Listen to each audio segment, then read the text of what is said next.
تیسری صفت اللہ رب العالمین نے ارشاد فرمائی وَعَلَىٰ رَبِّهِمْ يَتَوَكَّلُونَ کہ یہ لوگ جو صاحب ایمان ہیں اپنے رب کی ذات پر توکل اور بھروسہ رکھتے ہیں۔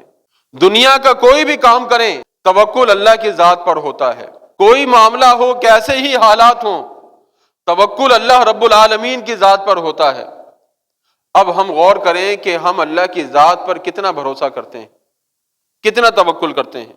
ہم میں سے ہر ایک اس بارے میں غور کرتا چلا جائے۔ ہم نے اللہ تعالیٰ کی ذات پر توکل کرنا، بھروسہ کرنا بالکل چھوڑ دیا۔ اب آپ کہیں گے نہیں جناب ہم تو اللہ کی ذات پر بھروسہ کرتے ہیں۔ کب بھروسہ کرتے ہیں؟ جب ہمارا مریض بالکل موت کے قریب ہو جائے، اسپتال میں وہ موجود ہے، ڈاکٹر جواب دے دیں، پھر ہم کہتے ہیں کہ اب تو اللہ کی ذات پر بھروسہ ہے، اللہ پر توکل ہے۔ اس وقت ہم توکل کر رہے ہوتے ہیں، بھروسہ کر رہے ہوتے ہیں۔ حالانکہ توکل کہاں کرنا چاہیے اللہ کی ذات پر، بھروسہ کہاں کرنا چاہیے اللہ کی ذات پر، اس بارے میں اگر ہم غور کریں تو پھر ہمیں خود اندازہ ہو جائے گا کہ ہم اپنی زندگی کے بیشتر معاملات میں اللہ کی ذات پر بھروسہ نہیں کرتے۔ حالانکہ اللہ تبارک و تعالی نے ایمان والوں کی صفت یہ بیان فرمائی کہ وہ اللہ کی ذات پر، اپنے رب کی ذات پر بھروسہ کرنے والے ہیں۔ اب میں چند مثالیں آپ کے سامنے پیش کرتا ہوں کہ ہم کہاں کہاں اللہ کی ذات پر بھروسہ نہیں کرتے۔ مثال کے طور پہ ہم کاروبار کر رہے ہیں، کاروبار میں کوئی خراب سودا ہمارے پاس آ گیا، ہم کیا کریں گے؟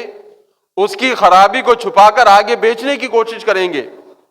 اللہ کی ذات پر بھروسہ نہیں کرتے کیا کہ بھائی اگر میں یہ عیب دکھا کر اس کو بیچوں گا تو اللہ تعالیٰ مجھ سے راضی ہوگا اور اللہ تعالیٰ میرے سودے میں برکت پیدا کر دے گا۔ ہمارا اللہ کی ذات پر بھروسہ نہیں، روزی اسی نے دینی ہے۔ ہم یہ سوچتے ہیں بس کسی طرح یہ جو خرابی اس کے اندر ہے اس کو چھپا دیا جائے اور چھپا کر اس کو بیچ دیا جائے۔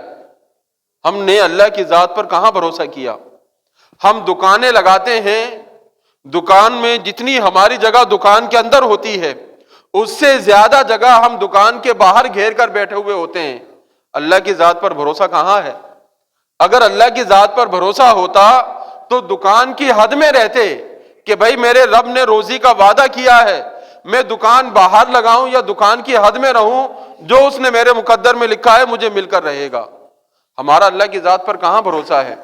کسی بھی دکاندار سے بات کی جائے تو جواب ملتا ہے کہ ہم تو پیچھے کرنے کے لیے تیار ہیں لیکن برابر والا نہیں کرتا۔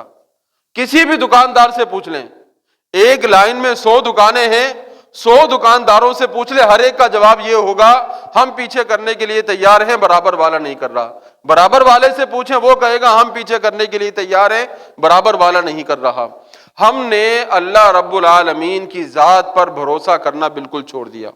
ہم یہ سمجھتے ہیں کہ ہم اپنی دکان کا سامان آگے لگائیں گے تو جناب برکت ہوگی، ہمیں کو روزی ملے گی۔ ہم اللہ کی ذات پر بھروسہ کرتے ہوئے یہ نہیں سوچتے کہ بھئی میں اپنی حد میں رہوں تاکہ کسی کو تکلیف نہ ہو۔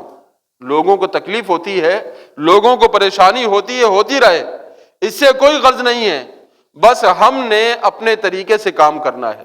اسی طرح اگر ہمارے پاس کوئی جعلی نوٹ آ گیا 500 کا، 1000 کا، اب ہم نے کیا کرنا ہے؟ اللہ کی ذات پر بھروسہ نہیں کرنا کہ اس کو پھاڑ دیں کہ جس نے جہاں اتنی روزی دی ہے وہ اور دے دے گا، ہم نے بھی اس کو لگانا ہے نوٹوں کی گڈی میں اور آگے چلا دینا ہے۔ تو اللہ کی ذات پر بھروسہ کہاں رہا؟ وراثت کے معاملات کو آپ لے لیں، ان میں بھی ہماری یہی صورتحال ہے کہ ہم اللہ کی ذات پر اگر بھروسہ کریں تو 2، 4، 5 لاکھ روپے ادھر ادھر ہو جائیں کوئی مسئلہ نہیں، اللہ نے جو دیا ہے وہ اور دے دے گا۔ لیکن نہیں، ہم اللہ کی ذات پر کہاں بھروسہ کرتے ہیں؟ ہم تو یہ سوچتے ہیں بس دنیا کا مفاد ہے وہ ہمیں ملنا چاہیے، دنیا کا فائدہ ہمیں حاصل ہونا چاہیے۔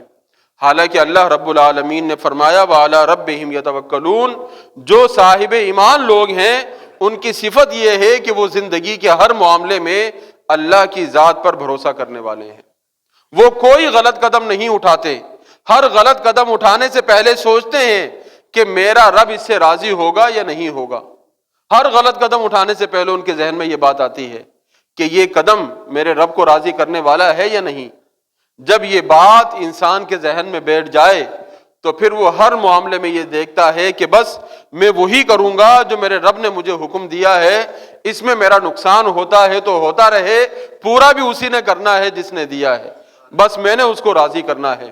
دنیا میں آدمی کسی سیاست دان سے جب تعلق رکھتا ہے تو اس سیاست دان کے کہنے پر اپنے ہزارہ روپیہ خرچ کر دیتا ہے، لاکھوں روپیہ خرچ کر دیتا ہے اس سیاست دان کو راضی کرنے کے لیے۔ کیوں؟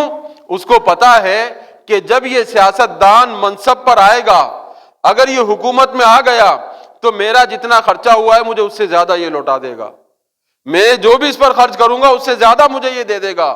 تو آدمی ایک سیاست دان پر تو اعتماد کرتا ہے، اس کی خوشنودی کی خاطر ہزارہ روپیہ خرچ کرے گا، لیکن اللہ کی ذات پر بھروسہ نہیں ہے کہ اس کو راضی کرنے کے لیے دنیا کا تھوڑا سا نقصان برداشت کر لے کہ جس نے مجھے یہ لاکھوں کروڑوں دیے ہیں، اگر میں اس کی رضا کی خاطر یہ لاکھوں چھوڑ بھی دوں گا وہ مجھے مزید عطا فرما دے گا۔ ہم یہ نہیں سوچتے، اس طرف ہماری توجہ ہی نہیں ہے۔ پھر ہم کہتے ہیں کہ ہمیں اللہ کی ذات پر بھروسہ ہے، ہمیں اللہ رب العالمین کی ذات پر توکل ہے، پھر ہم یہ کہتے ہوئے نظر آتے ہیں